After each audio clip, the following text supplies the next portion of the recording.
ভাইরে, গরিবের রাজপুত্র প্রিন্স মামুন হুলুলুলুর রাজকুমারী প্রিন্সেস আলিফ লায়লাকে ছেঁকা দিয়ে অন্য মেয়েকে বিয়ে করে ফেলছে। এটা কি কোনোভাবে মেনে নেওয়া যায়? একজন মায়ের বয়সী মহিলাকে এইভাবে ঠকানো কি উচিত হয়েছে মামুনের? আমি এর তীব্র নিন্দা ও প্রতিবাদ জানাই। চিন্তা করে দেখেন ভাই অবস্থাটা। এই মামুনকে খুশি করার জন্য আলিফ লায়লা কত কিনা করলো। সেদিনে সেই ছোট্ট মামুনকে রাস্তা থেকে কুড়িয়ে নিজের ঘরে আশ্রয় দিয়েছিল আলিফ লায়লা। নিজ হাতে খাইয়ে আস্তে আস্তে মামুনকে বড় করলো। শেষে কিনা সেই মামুনই তাকে ধোকা দিল। আহারে, দেশ থেকে মানবতা উঠে গেছে।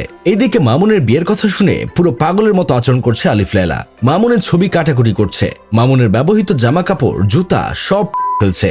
কোনোভাবেই আলিফ লায়লাকে শান্ত করা যাচ্ছে না।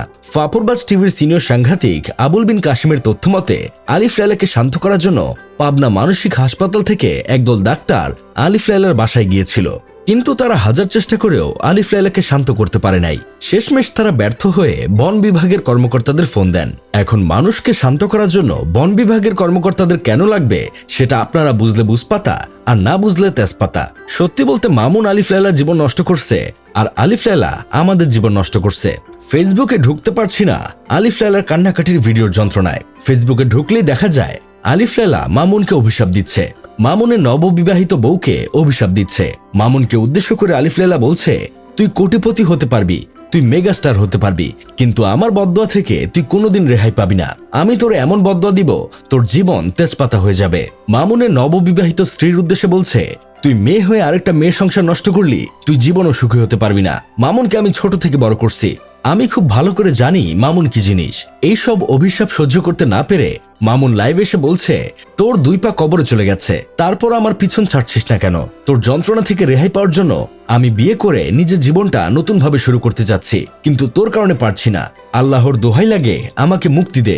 এই দুজনের লাইভের যন্ত্রণায় সাধারণ মানুষ এখন ফেসবুকে ঢুকতে ভয় পাচ্ছে। আর কিছু হলুদ সাংবাদিক আছে যারা কিনা দিনরাত 24 ঘন্টা লায়লার পিছনে চুইংগামের মতো আটকে থাকে। এইদিকে দেশে কত কি হচ্ছে সেই বিষয়ে তাদের কোনো খবর নাই। তারা শুধু খবর প্রচার করে আলিফ লায়লা নবজাতক শিশু মামুনের জন্য কি কি করেছে সেগুলো। এইসব দেখে আমার বন্ধু কেরামত বলছেন, 15 বছর পর বাংলাদেশ শেখ হাসিনার হাত থেকে মুক্তি পেলেও লায়লার হাত থেকে মামুন কোনোদিন মুক্তি পাবে না। আলিফ লায়লার এমন কাজকর্ম দেখে মামুনের জন্য এখন মায়া হয়। বেচারার কচি বয়সের কুরকুরানির জন্য সারাটা জীবন এখন আলিফ লায়লাকে সহ্য করতে হবে।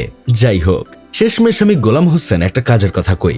অনেকদিন আগে আরজে কিবরিয়া তার শোতে লায়লাকে বলেছিল, আপনি একজন ডিগনিফাইড নারী। বাংলাদেশ সেনাবাহিনীতে কর্মরত আপনার 2জন এক্স হাজব্যান্ড এবং আপনার বাবাও একজন আর্মি অফিসার ছিলেন। তাহলে আপনি এত কিছু জানার এবং বোঝার পরেও why would you have relation with a. এই কথা শুনে আলিফ লায়লার মুখ একদম বন্ধ হয়ে গিয়েছিল। বলছিলাম কি, আলিফ লায়লা, আপনি নিজের আত্মসম্মান আর ব্যক্তিত্ববোধ হাটে বিক্রি করে সেই টাকা দিয়ে চমচম ভাজা খেয়ে ফেলেছেন নাকি?